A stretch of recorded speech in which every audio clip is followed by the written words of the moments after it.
భోగాపురం అంతర్జాతీయ విమానాశ్రయం ఏపీకి మణిహారం లాంటిదని టీడీపీ నేత పల్లా శ్రీనివాసరావు అన్నారు. ఎయిర్పోర్టు ప్రారంభానికి అన్ని ఏర్పాట్లు పూర్తయ్యాయని ఆయన తెలిపారు.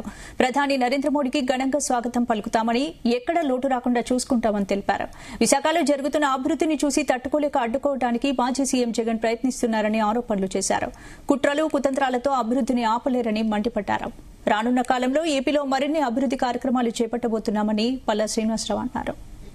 యాక్సిడెంట్ చేసిన తర్వాత నైతిక బాధ్యత చనిపోయినటువంటి కుటుంబానికి అండగా ఉండడం, లేదు హాస్పిటల్ తీసుకెళ్లడం, లేదు బాధ్యత తీసుకోవడం. అలాగా చేయకుండా ఒక బాధ్యతమైనటువంటి మంత్రిగా, అప్పుడు మాజీ మంత్రిగా ఉన్నాడు అప్పుడు ఆ రోజుల్లో, అంటే లాస్ట్ గవర్నమెంట్ లో ఒక మాజీ మంత్రి, చదువుకున్నటువంటి డాక్టర్, అలాంటి వ్యక్తి చట్టాలని కాలరాయడం మహా దుర్మార్గం. ఇది అందరూ గమనించాలి. ఇప్పుడు గుద్ది ఆయన ఇన్పర్సనేషన్ చేయడం, ఇన్పర్సనేషన్ అంటే ఏంటి? ఒక వ్యక్తి బదులు ఇంకో వ్యక్తిని పెట్టి డబ్బులు ఆశ చూపించడం నేరమా కాదా అని అడుగుతున్నా. అందుకే జగన్మోహన్ రెడ్డి గారు గమనించాల్సింది ఏంటంటే, నేరస్తుల్ని ప్రజలందరూ గమనించాల్సింది ఏంటంటే, ఈయన మనస్తత్వానికి నేరస్తుల్ని ప్రోత్సహించడం ఆయన నైజం. ప్రజలందరూ కూడా గమనించండి, జగన్మోహన్ రెడ్డి గారి నైజం ఎవరైతే నేరస్తులు ఉన్నారో వాళ్ళని వెనక వేసుకొని రావడం, అదొక ఫ్యాషన్ గా ఆయనకి మారిపోయింది. ఆయన ప్రజలందరూ కూడా ఏం చేసినా పట్టించుకోరు అని ఒక ఆలోచనకున్నారు. ప్రజలందరూ కూడా గమనించాలని చెప్పి తెలియజేస్తున్నారు. బాధిత కుటుంబం పక్షాన్ని ఉండకంట, ఎవరైతే నేరం చేశారో, నేర ఆరోపణలు ఎదుర్కొంటున్నారో వాళ్ళు పక్షాన్ని ఉండడం చాలా దారుణం అని చెప్పి సందర్భంగా తెలియజేస్తున్నారు.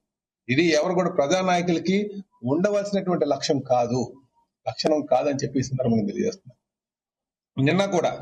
నిన్న ఆయన పరామర్శించడానికి వచ్చారు అనుకుందాం.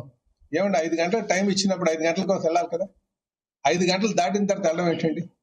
అంటే రాజకీయం చేయడం కాదు, ప్రజల యొక్క దృష్టి మళ్లించడం కాదు. కేవలం ఆయన రాజకీయ దురుద్దేశంతోనే ప్రజల యొక్క దృష్టిని ఈ భోగాపురం ఎయిర్పోర్ట్ నుంచి మళ్లించడానికి మార్గం ఏంటంటే, బాధితుడి కుటుంబంతో కాకుండా నేరం చేసినటువంటి వాళ్ళ పక్షాన ఉండడం చాలా దుర్మార్గం అని చెప్పి సందర్భంగా తెలియజేస్తుంది.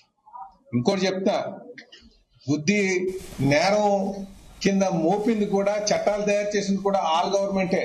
ఒకసారి లీగల్కి వెళ్ళి ఒకసారి కనుక్కోవాలి. కనుక ఇది ఇలాంటి పనులు మానుకోవాలని చెప్పేసి జగన్మోహన్ రెడ్డి గారు తెలియజేస్తూ